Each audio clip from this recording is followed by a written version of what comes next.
के अरे हुन्छ त्योलाई खुसी भनेको खुसी अनि पछि झरना भनेको अर्को झरना अनि पछि अन्सु भनेको मेरो नाम नि अन्सु अर्को कसको नाम अन्सु अरे के भन्नु सानीमा अन्सु सानीमा ए अनि अर्को के अरे झरना अरे झरना को हो त फेरि झरना सानीमा अनि खुसी को हो त खुसी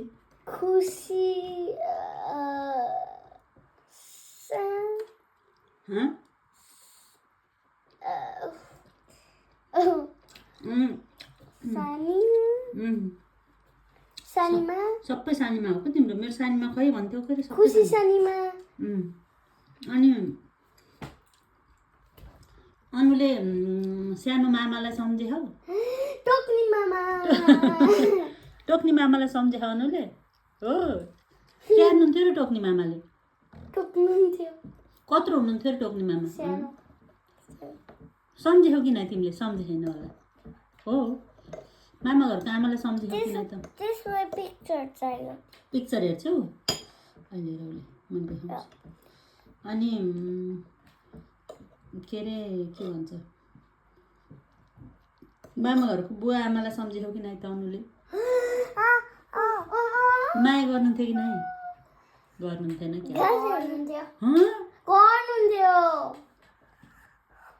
गाली गर्नुहुन्थ्यो बुवाले अनि आमाले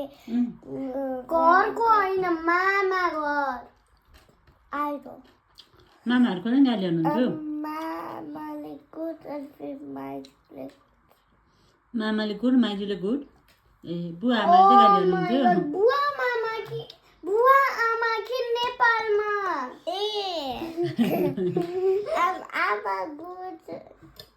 आमा गुड हुनुहुन्छ आमाले के किनिदिनुहुन्थ्यो त तिमीलाई कुरकुरे बुवा नहुँदा लुकी किनिदिनुहुन्थ्यो अनि पछि when we were नेपालीमा भन licking our नेपालीमा भन न अनि पछि when we were licking our lollipop नेपालीमा भन न सर आमाले बुझ्नु परेन अनि पछि हामीले ललिपप खाएको बेलामा ढोका खोलेको साउन्ड सुनेको थियौँ अनि पछि चाहिँ उतापट्टि गएको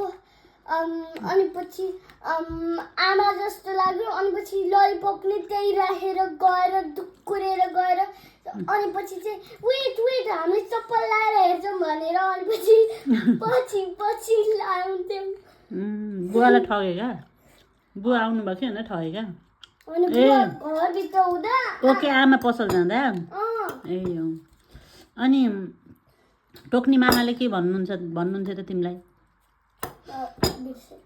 सम्झेछौ कि नै टोक्नी मामा कस्तो हुनुहुन्थ्यो भनेर बेबी हो हेर्दा कस्तो राम्रो कि नराम्रो राम्रो बोय हो किनकि मामा त अनि खुसी सानीलाई सम्झेछौ कि नै त सानीमालाई सानो ठुलो मिडियम खुसी सानीमा के सानो एयरपोर्ट नजिकै घर थियो है सानोवाला तर नि सानो सम्झ्यौ कि नै यत्रो होइन अलि ठुलो तिमीभन्दा अलि ठुलो यति मभन्दा अलि ठुलो यति सानो ठुलो होइन सानो यति What? होइन यति हो मभन्दा सानो